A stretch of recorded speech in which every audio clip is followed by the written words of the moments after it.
Mini cakes are perfect for mini celebrations, or if you want to give each person their favourite flavour or personalised decorations.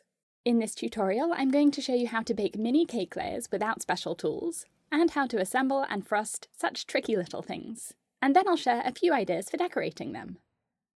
There are lots of ways to make mini cakes, and I have tutorials on how to make them in special mini cake pans and in cupcake pans, and I've put the links for those tutorials in the video description. But the quickest way is to bake a sheet cake, and then cut out mini cake layers with a round cookie cutter.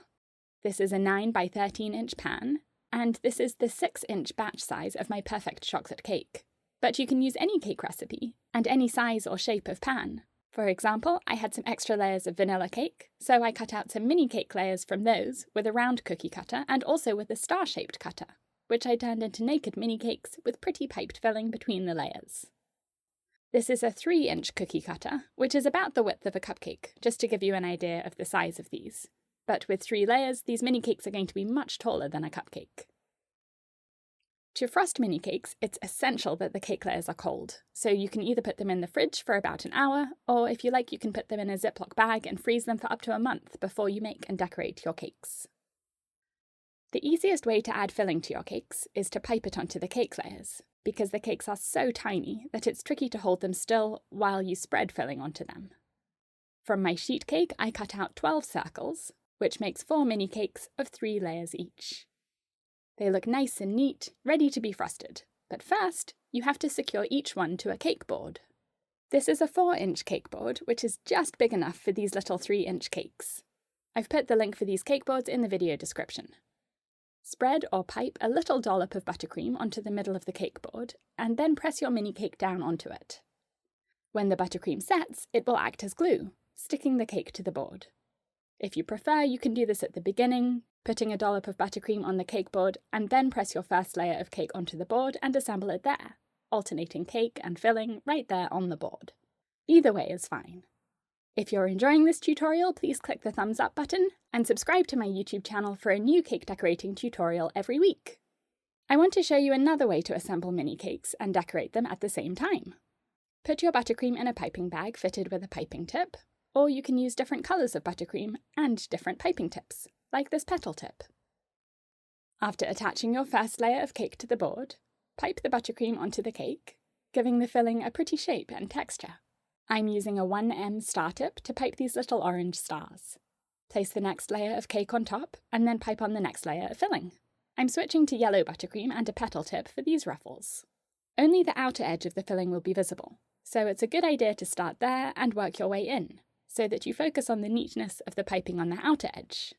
If you start in the middle and work your way out, you'll be guessing on how to space the piping so that you end up right at the edge of the cake, and that's why it's easier to start at the edge.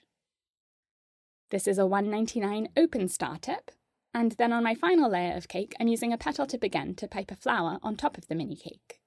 By adding this detail to the filling of the cake, you're adding a decorative touch now while assembling the cake, which means you can present this as a naked cake and skip the frosting step if you want to.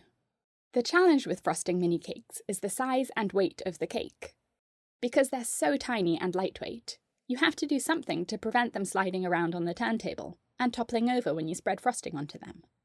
There are 4 tricks for this.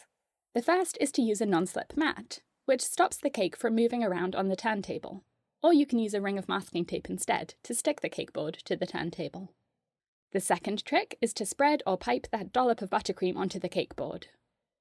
It sticks the cake to the cake board, so that the cake doesn't slide around on the board, but this only works if the cake is cold, which is the third trick. Having a cold cake makes the buttercream dollop set, so that it holds the cake firmly in place when you apply pressure to it as you frost it. Having cold cake layers also means that the filling will set quickly and hold the higher cake layers in place, so when you frost the cake won't fall over. The fourth trick is to make sure your buttercream is the right consistency.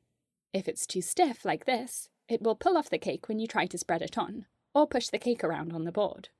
Add a bit of milk or cream to make it thinner, and it will be much easier to spread onto your cake as you frost it.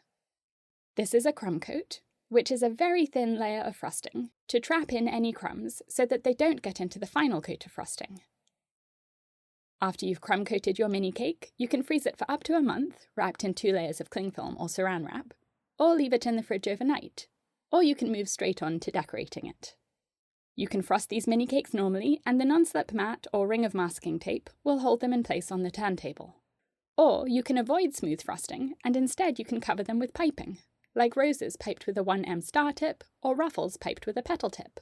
And I have tutorials on 8 ways to decorate cakes with each of those tips, and I've put the links for those tutorials in the video description. Thanks for watching! Remember to click the thumbs up button and subscribe to my channel for a new cake decorating tutorial every week.